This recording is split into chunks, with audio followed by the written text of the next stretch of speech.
recording, and the screen is on. Thank you, and thanks for the organizers. So it's joint work with these two people who are in the audience here. And I was told last week to be very, very general because it's a mixed audience. So just stop me if it's not general enough or if it's too general. So let's go back to the basics of about conformal field theory. And I think everybody in this audience has some idea of conformal field theory, which has a lot of connection to physics in terms in the domain of phase transitions, and in general in quantum field theories, which are believed to be conformal in the small scales, and in phase transitions, the same thing happens in large scales. And moreover, in this conformal limit has very nice algebraic properties, which sort of lead to, in some cases, almost exact probability of these quantum field theories. And in two-dimensional quantum field theory, this also has a very, is there a clock? Okay. In two dimensions, it has a very rich connections to mathematics, as you know. But I would still say that the rigorous constructive foundation for CFTs doesn't exist. And there are various lines of approach to what is CFT. And what I want to discuss here is one particular approach, which is probabilistic. Okay. Doesn't mean that that's the only possible approach, but it's one possible approach. So let's go to just quickly through the background. So in the probabilistic approach, we have random fields. So we have been talking about algebras and operators. Quite often these are also called operators, even if in practice they are just the random fields. And we are interested in their correlation functions. So we have some probabilistic setup where there's probability space. And then we are looking at expected values of products of these random fields at various space-time points. Space-time here being three-dimensional space. And then they are parameterized by some index. Let's call it V alpha, the alpha index. And these correlation functions are supposed to be invariant under rotations and translations in the d-dimensional space, and also under scaling. And once you do scaling, they transform covariantly like this, with some scaling exponents, which are called conformal weight. And conformal invariance means that these symmetries, what we have here, extend to conformal maps, which in two dimensions, in the case of two-dimensional plane, are just the usual Möbius transformations. So the same relations hold with the lambda to power delta replaced by the derivative of the map to power. Okay, so that's the setup. But conformal field theory has more structure than that. First of all, already this conformal symmetry determines 3-point functions up to constants, as we have seen in Jörg's lectures, for instance. And up to constants, namely, we can by the symmetries, we can move the points wherever we wish. And then there is just one unknown constant left to be determined. It's sometimes called a structure constant of the conformal field theory. And then there is an extra structure which is believed to be true in every conformal field theory, which is called the operator product expansion, which is basically, you could think about it as a recursive scheme to compute all these reduce all these correlation functions to just these structure constants. Namely, if you take an endpoint function these various fields, the operator product expansion tells you that you can replace, for instance, the first two here by a linear combination of correlation functions where they're replaced by just one guy, V alpha. And you're summing over fields. And there's a differential operator acting on the rest here, which is completely determined by the conformal symmetry. So in principle, this is should be a completely explicit sum here, reducing the endpoint function to n-1 point function and structure constants. Okay. Sorry, is it now just for two-dimensional or? This is in any dimension. Yes. 0, 1, and you pick other points here.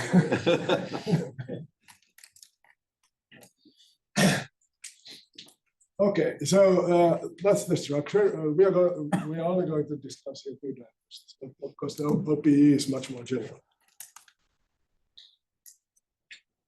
Now, of course, you can do this reduction. You can, instead of starting with alpha 1 and alpha 2, I could start with alpha 2 and alpha 3, for instance, and go in different order and get various different expressions that way. And of course, if they all come from the same left-hand side here, this leads to consistency conditions on the C's in the end, because in the end, everything is just a function of the C's. And this consistency of doing this OPE actually can be used to actually guess possible solutions for these unknown coefficient C structure constants. And this was done by first time by Liouville, Polikov, and Zamolodchikov for the so-called minimal models, and later in higher dimensions, numerically, a lot was understood by Zamolodchikov and others. Now, then the question is, how do you justify the OPE? And of course, to justify it, you need to have an independent definition of what the bracket means here, and that's what the path integral approach is about. Any questions about just the background? Yeah. So in path integral, this random field expected value is given by some sort of integral over field configurations, where you weight a given field configuration by exponential of an action functional, and this random fields here are some functions of the underlying fields, which the path integral is about. So you have a local action functional, you have fields from the space-time to some manifold in general. You have then other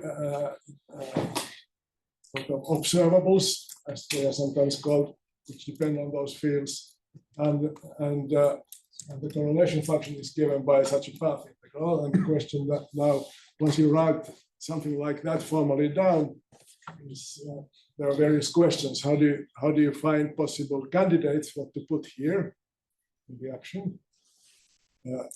Once you have that, how do you actually construct the path integral? So that it gives some mathematical meaning to it. And once you have that, how would you then derive the bootstrap, the operator product expansion, etc. from the path? Okay, so let's look at the examples. So in 2D, and which is all we are discussing, let's look at the following setup. So we have some other fields which just classical fields. There is, so we have fields which are functions from the space-time, which here is a two-dimensional surface, to some other space. I'll call it in general a manifold. And sorry, Antti, can I Can you, because you don't You don't see anything. You don't know. You don't appear on the camera. So he has lost your feet. Okay, here. Okay. Yeah. No, it is, All right. Good. yeah. Actually, That's it does fine. not do. Yeah. Like here it is perfect, but it's not a problem. Okay. I barely see yes. it. No. But you can. Okay. It worked the other day. All right. Fine. Okay. Yeah. So always move the screen. Okay. What about if I go there? No, it's not important. All right. So let's talk about this in the setup Riemannian geometry. So the space-time is two-dimensional surface equipped with a Riemannian metric, and then you have a local action function. So depending on the fields and the metric, and conformal invariance in such a setup means that first of all, it's invariant the action functional under diffeomorphisms. You move your field and your metric by the diffeomorphism, then the action functional stays invariant. But conformal invariance is one extra condition, namely that it once you multiply the metric by a scalar function, so that keeps the angles fixed. If you just multiply the lengths vectors. If you multiply by arbitrary exponential of an arbitrary smooth function, you should be invariant. That would be a conformally invariant classical action function. This means that the action depends on the metric only through the complex structure determined by the metric, namely the space of metrics modulo diffeomorphisms and Weil transformations. So the simplest example, which everybody hopefully has seen, is the free field where the target space is just real numbers, and the action is just the Dirichlet energy. You take the derivative of the field, take its square in the metric, and integrate over the volume form in the metric.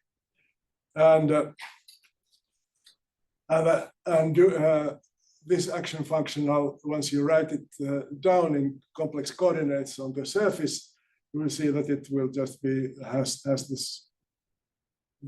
this familiar form, integral of d phi and d bar phi, and no dependence anymore on the conformal factor of the metric. So obviously wide invariant and of course a very nice action functional.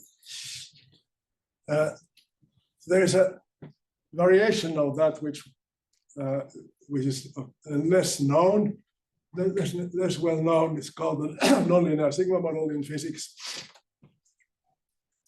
where we now take the target space also to be a Riemannian manifold. So that now the field again is a map from the surface to the Riemannian manifold, and let me call by little m the Riemannian metric.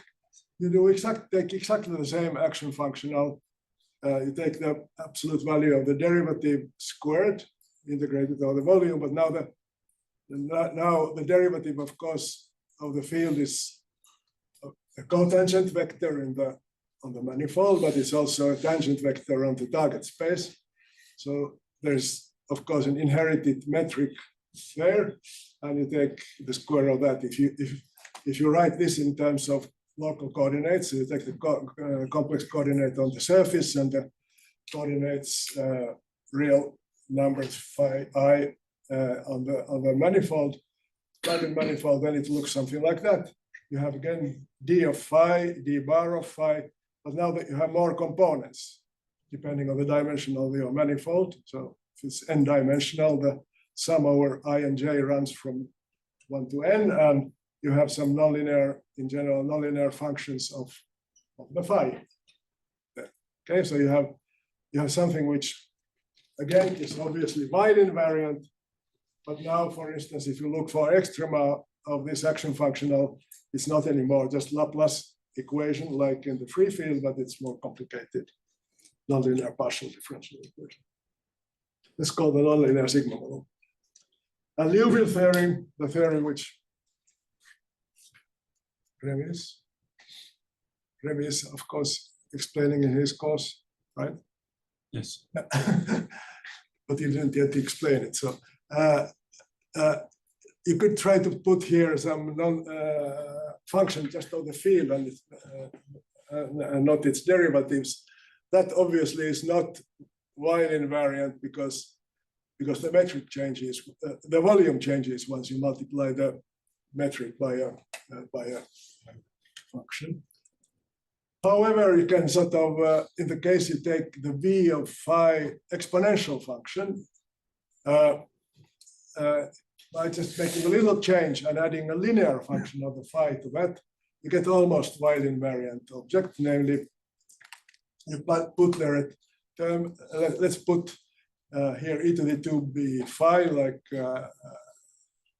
Jörg has been discussing already, so that's b is a real number in this particular case, and mu is just could call it coupling constant. It plays no role here as long as it's non-zero.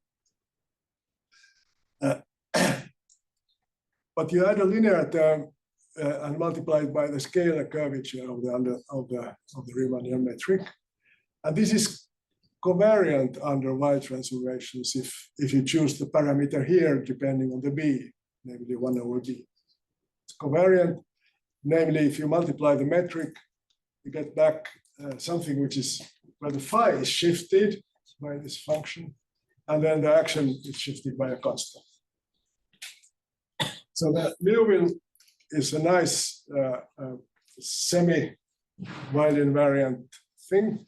And of course, its history goes back to the fact that the extrema of this action functional are functions on the surface such that the metrics e to the 2 phi 0 times h have constant curvature.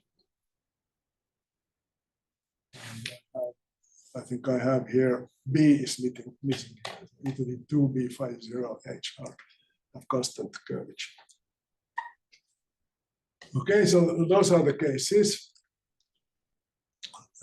So how would you do now the quantum case or the probabilistic case?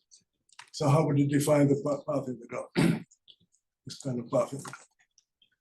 Again, for free field. Okay. In the free field case, the action functional is quadratic, so that tells you that you should interpret this measure as a Gaussian measure here. This formal Lebesgue measure times the exponential of the action functional as a Gaussian measure. And the probabilistic way to say that is that you take the field phi as a random field, which I call x sub h, stressing that it depends on the metric. And then there is also a zero mode, a constant real valued parameter. And you interpret phi to be the c times this probabilistic object, and you interpret this guy to be modular constant. Just you take expected value, you have an observable which depends on phi. You take expected value with respect to the random field, and then you integrate over this constant, which is the zero mode of the Laplacian, which is something where the action functional is just in action functional vanishes for the C. So you take this probabilistic object is called the Gaussian free field. That's a basic object of probability. All you need to know about it is that this is a Gaussian random function. It's actually not a function, but a generalized function. And Gaussian measures are really just determined by their covariance, namely the two-point function, namely expected value of the field at points x and x prime. Once you give that, you have, and if it has suitable properties, you have a Gaussian measure. Here, that is given by the green function of the Laplace operator on the surface. Okay, so it's supposed to, this expected value, once it's given, determines the Gaussian measure, and here it's given by the green function of Laplace operator. There's also a constant which you multiply, but let's not pay too much attention to that. That's the definition of the free field. Okay? So it has a probabilistic part, namely the Gaussian free field, and then the part which is not probabilistic, it's just a uniform measure on the real line. Sorry, does a measure is defined on a distribution with non-zero momentum? Non-zero what? Non-zero momentum? Non-zero momentum. Well, these are supposed to be distributions whose integral over the surface is zero. Okay, I see. And then the C is taking into account then the total integral over the surface. So you have these two different parts. Liouville theory is a variation of this. In general, nonlinear terms in the action, they require renormalization, which means the following. We have the formal path integral. We have to make sense of it. So one way to start is that you modify the theory one way or the other. So you regularize. For instance, you take the free field and you convolve, which is distribution value, convolve it with a smooth function, approximate delta function with the parameter epsilon. Then you have a smooth function, and then you renormalize in the following way. In the case of Liouville theory, you need to make sense out of e to the 2b times phi, where phi is this distribution. You take the regularized one and you multiply it, in this case, with a very simple factor, just epsilon to some power, depending on the b. You figure this out by looking at the singularities of this, of the covariance. That's not a complicated thing to figure out. And you define this thing for the distribution phi as the limit as here. Okay. That's another really canonical object in probability theory, which is called the Gaussian Multiplicative Chaos measure. So this left-hand side, determined by this limit here, is a random measure on the complex, on the surface sigma where we are working on. All right. So then you define the expected value of an observable, again, a function of the fields. In the Liouville theory, just like in the free field, we insert here the C plus xh. You insert the, in the Liouville exponential term, you insert this random measure, which depends on the field x. And then remember there was this curvature term, so you also put that in. And then you take expected value over that and integrate over C. Okay. And the fields we were talking about in the beginning, the ones whose correlation functions are supposed to transform nicely under scalings, they are just exponentials of the free field. Like, and again, you have to renormalize them, namely consider them as limits or regularized objects as epsilon goes to 0. Your average of f now depends on particular phi, or you which the E here. Yeah, E takes E an the- average with respect to xn, xh. And phi, And phi. phi is here, Okay, okay, C plus xh. okay. Okay, so here you have C plus xh. You take and in the end, that's the definition. Okay, you have to prove that these things make sense, but that's a long story, of course, and that's Remy will discuss that in his lectures. But to make a long story really short, the full bootstrap, so operator product expansion idea holds for this theory. Okay. So that's the sort of nice example where you can work everything out. But let's now go to the sigma models. So in the sigma model case, the action functional, it's in the Liouville, in the end of the day, we define it in terms, so we took the free field the exponential of the free field, but it was still possible to sort of define it in terms of free field. And in the end of the day, we only worked with expectations over the free field probability measure.